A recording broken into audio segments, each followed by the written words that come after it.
Olá, amigos do basquete, mais um vídeo comemorativo aí ao Ano Olímpico.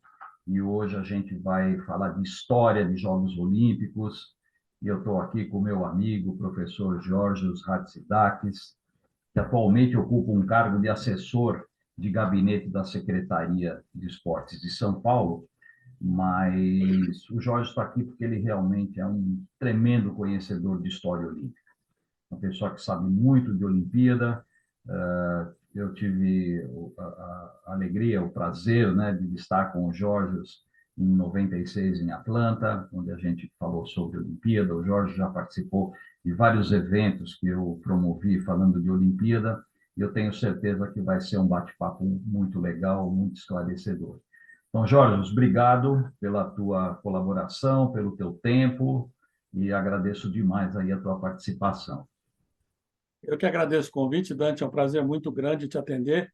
Nossa amizade de anos, nossa parceria sempre aí. E, como você disse, é um prazer muito grande difundir e falar sobre os Jogos Olímpicos.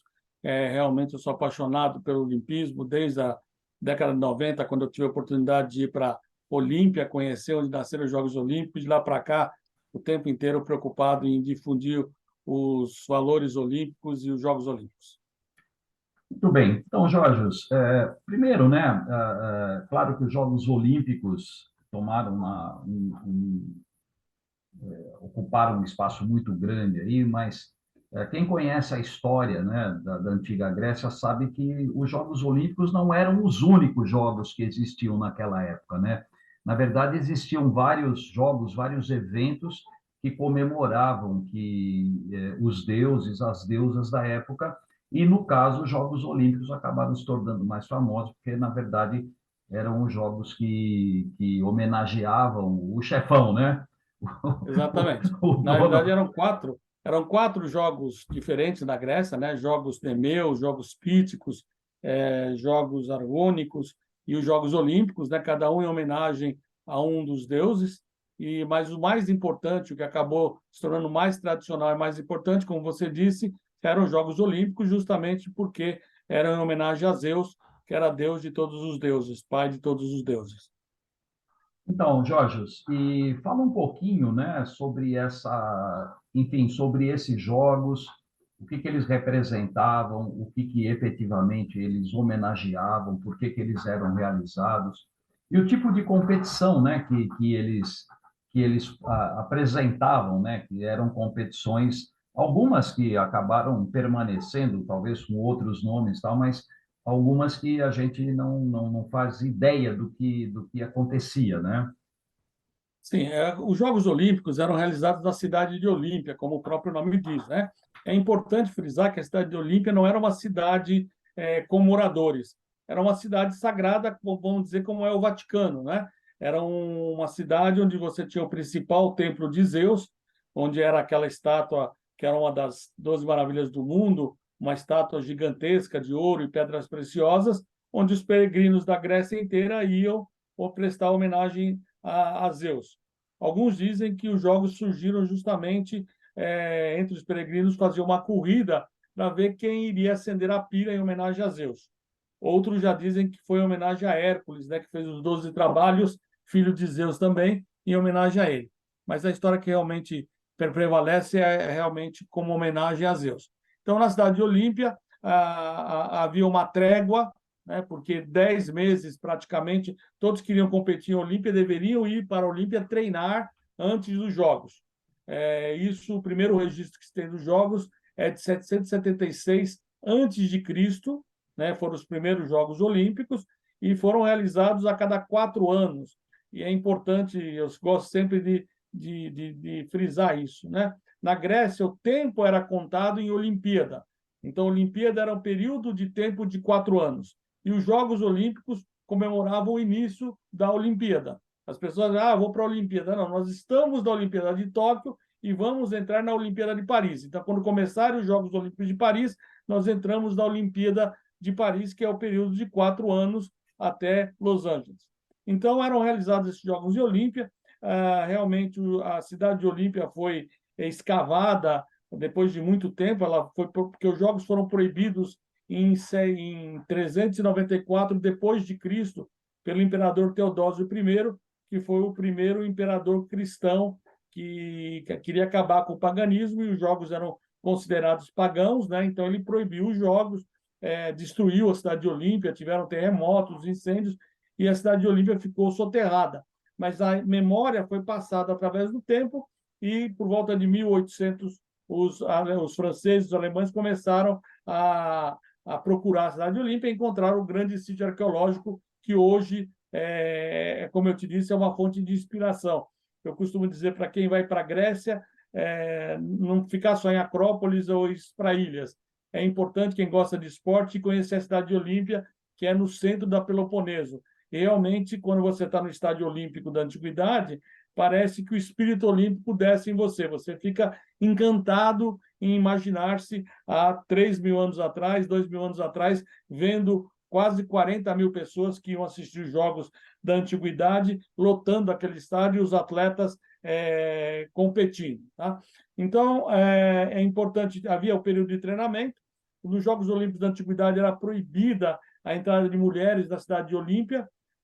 A pena de quem infringisse essa regra era a morte, mas nós temos a história da Calipatira, né, que infringiu essa regra e não foi morta. Então ela se disfarçou, ela treinava o filho dela, ela se disfarçou de homem e foi assistir o filho dela competir nos Jogos Olímpicos da Antiguidade. E o filho dela ganhou. E ela ficou emocionada, ela saiu para abraçar o filho e perceberam que era uma mulher. Mas como ela era agora mãe de campeão olímpico, esposa de campeão olímpico, irmã de campeões olímpicos, ela foi perdoada. E dizem que a partir daí foi obrigatório todos que iam para a Olímpia estarem nus, justamente para evitar de mulher se disfarçar e poder assistir os jogos. Uma outra curiosidade também é que, apesar de não poder haver presença de mulher, nós temos campeã olímpica. Nós temos a princesa de Esparta, a Cínisca. Ela era princesa de Esparta e ela foi campeã olímpica porque o escravo que conduzia quadrigas ganhou a competição, mas como não podiam participar escravos, só participavam homens livres, ela acabou sendo premiada como campeã olímpica nos Jogos Olímpicos da Antiguidade. Então, as modalidades que aconteciam nos Jogos Olímpicos da Antiguidade são um pouco diferentes das modalidades atuais, né? Você tinha as corridas, deixa eu até pegar aqui umas figurinhas aqui para mostrar. Espera aí, deixa eu ver se dá para ver. Tá? Então, você tinha... Aqui você tem as corridas, né, de um estádio, que é aproximadamente 198 metros, 2 estádios, 10 estádios, e hoplitas. Os hoplitas eram os soldados totalmente vestidos, né, com armadura, com todas as indumentárias, fazer a corrida. Então, aqui vocês veem uma outra cena da corrida. Né? Ô Jorge, Oi. só para deixar bem claro, então, estádio era uma medida. Era uma medida. A medida do estádio é de aproximadamente 198 metros, uma ponta a outra. Então, você tinha uma corrida de uma corrida, 2 corridas, 10 corridas e de hoplitas, tá? Os hoplitas, aqui você tem a imagem deles, tá vendo? Eles corriam de escudo, capacete, armadura, tudo isso é a corrida de hoplitas. Tá? Eram essas as corridas, né, que eles chamavam de dromos. Além disso, você tinha as lutas. Deixa eu achar aqui as lutas. Mais uma aqui de hoplitas. Olha que bonitinho eles aqui, todos equipados. Né? Essa aqui é uma coleção lá da Grécia. Aqui também é outra hoplita. Você está vendo? Eles carregavam um escudo grande, tinham competição. Né? Aí você tinha a luta, que era o pugilato, que era o boxe, equivalente ao boxe de hoje. Aqui você tem a imagem do pugilato, que era realmente dar soco um no outro, apenas os socos poderiam ser usados, e as bandagens deles não eram para proteger as mãos, né? As bandagens eram cheias de pedras, de vidro, justamente para machucar o adversário. Além do pugilato, você tinha a luta, né? Que era o equivalente à luta greco-romana de hoje, e o pancrácio, que era a porrada, né? A luta, o MMA de hoje, que podia quase tudo, só não podia enfiar dedo no olho e pegar os órgãos genitais. O resto valia tudo. Então, eram as lutas, e além disso, você tinha a corrida de bigas, né? E você tem a corrida de bigas e de quadrigas. Quadrigas não está aqui. Bom, Então você tinha corrida de bigas e quadrigas. Quem assistiu o filme Ben-Hur tem bem ideia do que era a corrida naquele tempo. Realmente era uma batida um no outro, para se manter em cima das brigas era bastante difícil. E você tinha a prova mais completa, que era o pentatlo. O pentatlo consistia de 5 provas, né?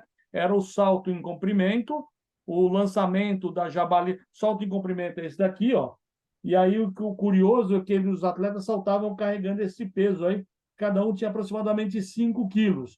E comparando as marcas, eles tinham a marca equivalente às de hoje carregando esse peso. Então, muitos colocam aí que era a primeira vez que tinha o efeito placebo, porque eles achavam que os pesos eles eram sagrados e passavam a energia dos deuses para eles. Aí você tinha o lançamento do disco, aqui você tem um atleta lançando o disco, o da jabalina, mais um aqui do salto de distância, né? Olha ele com o peso. E você tinha o lançamento da jabalina e tinha a luta. Aqui tem mais um exemplo de luta. Eles só paravam no momento que levantava a mão. Aí você está vendo o atleta levantar o dedinho assim, aí o árbitro, que esse indivíduo aqui com a vara, mandava parar a luta. Os árbitros podiam estar vestidos, né? Então eram essas as competições que você tinha naquele tempo, que eram as mais tradicionais, que eram realizadas e que todos respeitavam. Estou procurando aqui mais alguma. A jabalina hoje corresponderia ao lançamento O do dardo, dardo. né? Só que a jabalina eles tinham, era da altura da pessoa e eles tinham tipo um cordão, tipo um estilingue que arremessava a jabalina. Aqui mais Interessante. uma do salto em distância, ele saltando, né? Enfim, o atleta mais completo da antiguidade era justamente o atleta que vencia o pentatlo. Aqui vocês têm a imagem das 3 provas, tá vendo? Aqui você tem a jabalina, aqui você tem o disco e aqui você tem o salto em distância. Então, realmente, como foi dito, era uma preocupação sagrada. Isso que, às vezes, as pessoas não entendiam. O objetivo dos Jogos Olímpicos era religioso. Começou a deturpar depois das invasões romanas, que aí eles não percebiam mais esse objetivo religioso e virou uma luta de gladiadores e entrou aí a questão das apostas, né? O pessoal passou a apostar em quem seria o vencedor. Quem participava dos Jogos Olímpicos da Antiguidade, a premiação dele era uma coroa de oliveiras de Olímpia, mas ele se tornava praticamente um semideus. Ele praticamente tudo o que ele precisava, tinha comida de graça na cidade dele, tinha barbeiro de graça, as pessoas o respeitavam como um semideus. E essa que era a grande honra, né? Você ter vencido os Jogos Olímpicos em homenagem a Zeus e, consequentemente, tornar-se um semideus com todas as regalias que isso trazia para os indivíduos da antiguidade. Jorge, uma curiosidade, né, a respeito da maratona. Então, a maratona, né, que todo mundo conhece, a prova mais longa que existe nos Jogos Olímpicos, ela tem uma distância de 42 metros desculpe, 42 quilômetros, 195 metros, e existe uma história por trás disso, né, de onde Exatamente. surgiu a maratona. Gostaria que você falasse um pouquinho disso. O que aconteceu.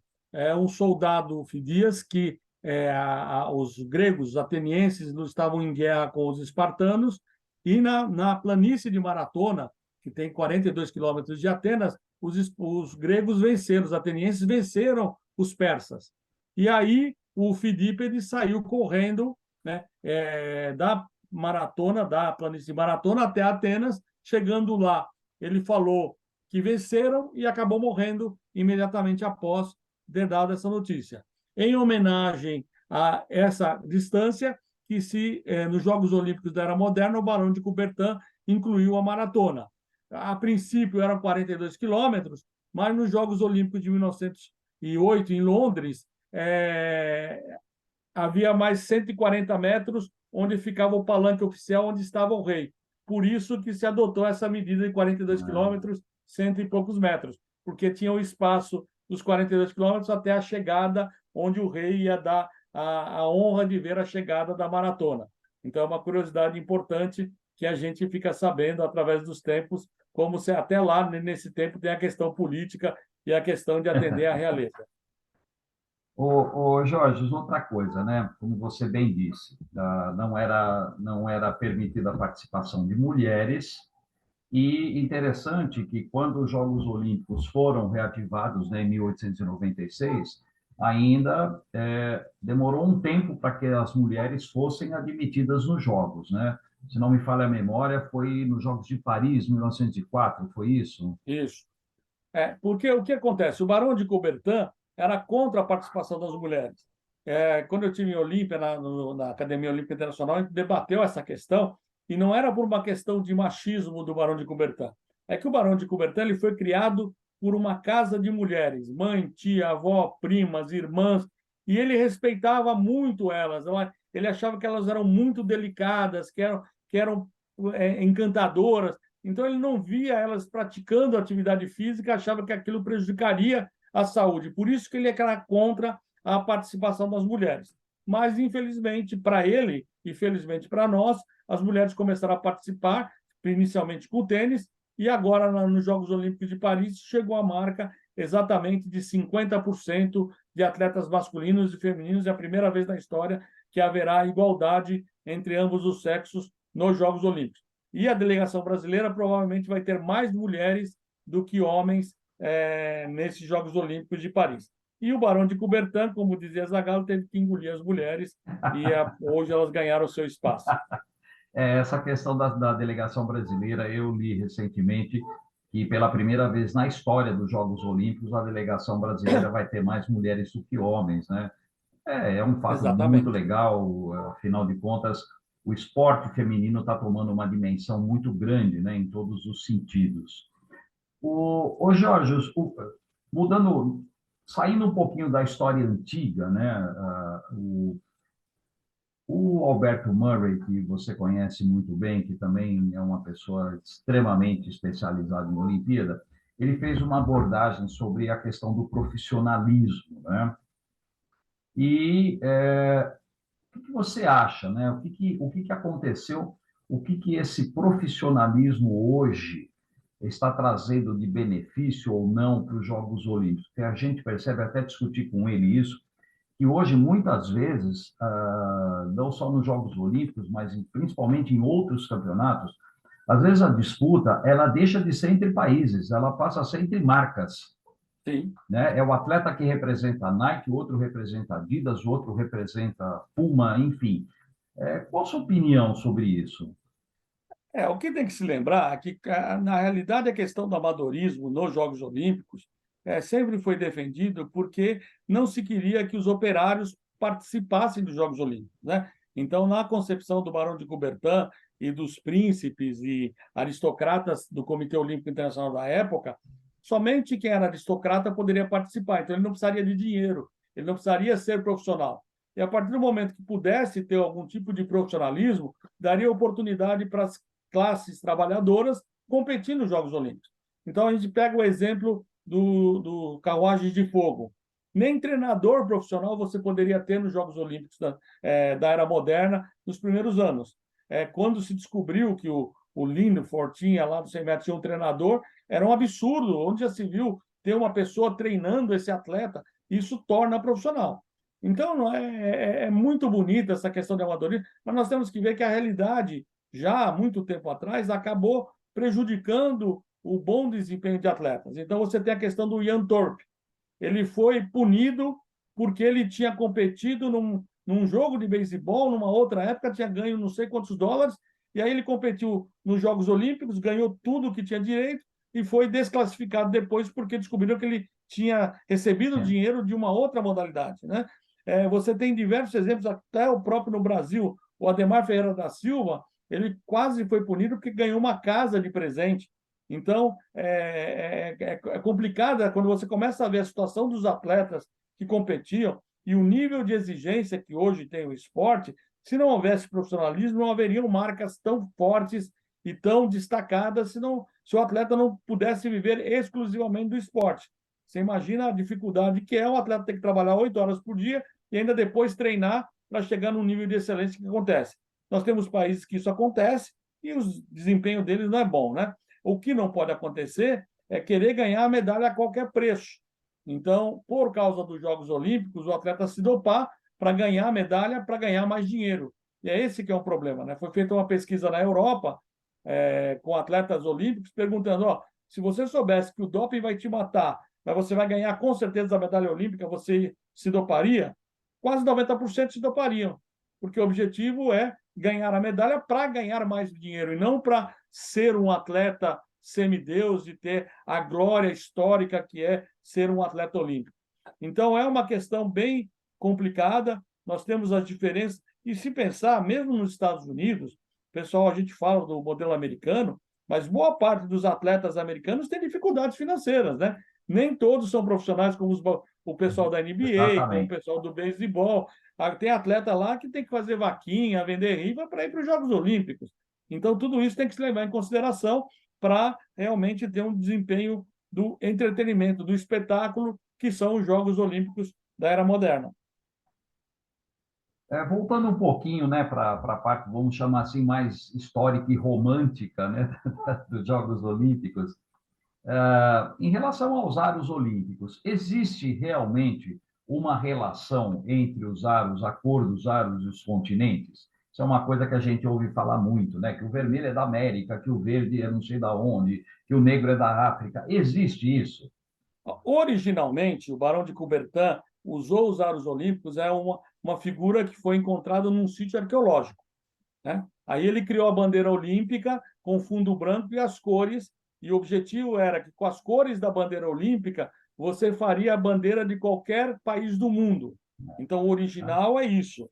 Com o passar do tempo, com a mídia, com a história, cada continente refere-se a uma cor diferente. E aí acabou se adotando isso, mas originalmente o objetivo do Barão de Coubertin é que com a bandeira olímpica você poderia desenhar qualquer bandeira ou qualquer bandeira de qualquer país do mundo naquele tempo. Lembrando que o Barão de Coubertin também não queria que fosse uma competição entre países, né? A ideia falando um pouquinho da história do Coubertin. O Coubertin era um pedagogo, era um professor, era um historiador, era tudo que você imaginar de estudioso. E ele não se conformava que a França, no final de 1800, comparada com a Inglaterra, era muito mais atrasada. Era a mesma coisa comparar o Brasil com os Estados Unidos hoje. Então, era a França, era o Brasil, a Inglaterra era os Estados Unidos. Ele não acreditava, porque a população era praticamente a mesma. E ele passou a estudar, morou na Inglaterra e conheceu Thomas Arnold, da escola Uhum. de rugby. E lá ele viu como se usava a educação física esportiva para o desenvolvimento da população inglesa, como os desafios que o esporte trazia melhorava a raça da população inglesa. Então ele voltou para a França, implantou esse sistema nas escolas francesas, ele criou os Jogos da Primavera na França, mas ele achava aquilo muito pouco de objetivos para a juventude. Por isso que ele se reuniu, conhecendo, sendo historiador e conhecendo a história dos Jogos Olímpicos, propôs a recriação dos Jogos Olímpicos da Antiguidade.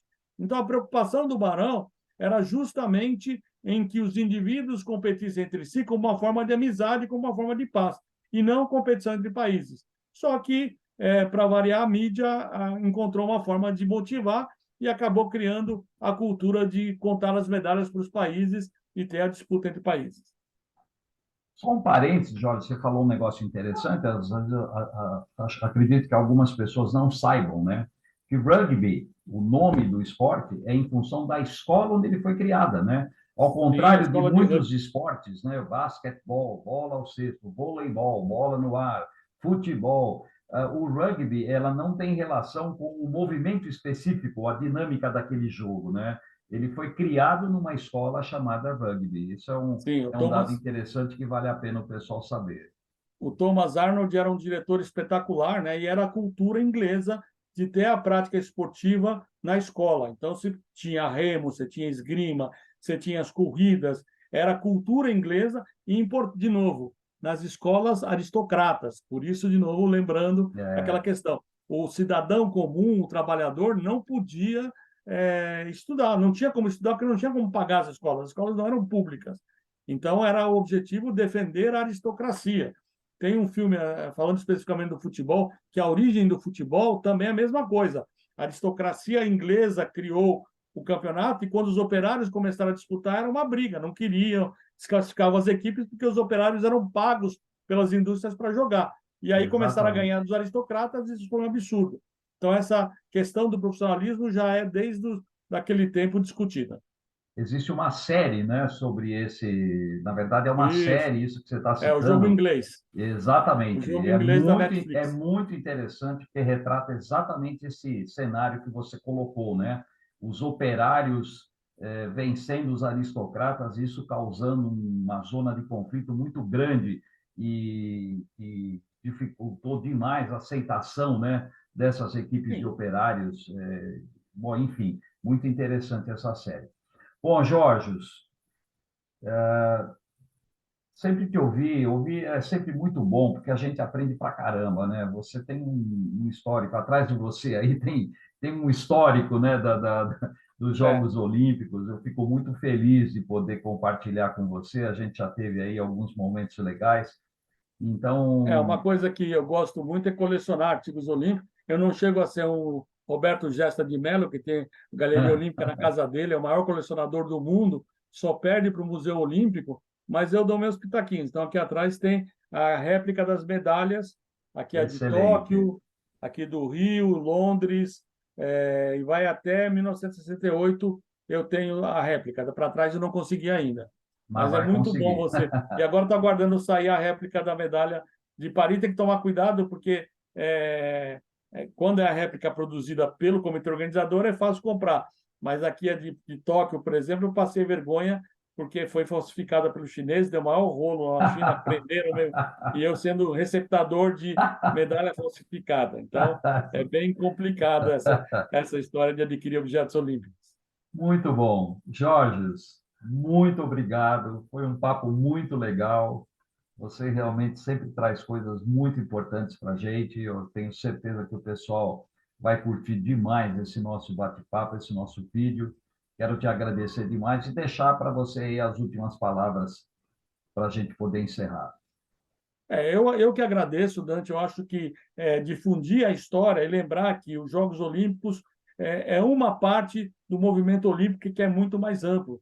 O movimento olímpico tem valores educacionais, prega uma maneira de se viver com educação, com respeito, com inspiração. Então, as pessoas têm que entender que os Jogos Olímpicos é a pontinha do iceberg do que é o movimento olímpico. Especialmente quem é professor tem que se preocupar em estudar o olimpismo, conhecer o movimento olímpico, conhecer os livros do Barão de Coubertin. Eu sou vice-presidente do Comitê Brasileiro Pierre de Coubertin, que justamente, e que tem o Comitê Internacional Pierre de Coubertin, que se preocupa justamente de difundir as ideias educacionais do Barão de Coubertin, que realmente era um estudioso espetacular e se preocupava com a população da França e com os jovens do mundo inteiro. Tanto é que ele era tão apaixonado por olimpismo que o coração dele está enterrado em Olímpia, e o corpo está em Lausanne, e o coração dele está enterrado em Olímpia, de tão apaixonado que ele era pelo movimento olímpico e pelos Jogos Olímpicos. Ele escreveu uma série de livros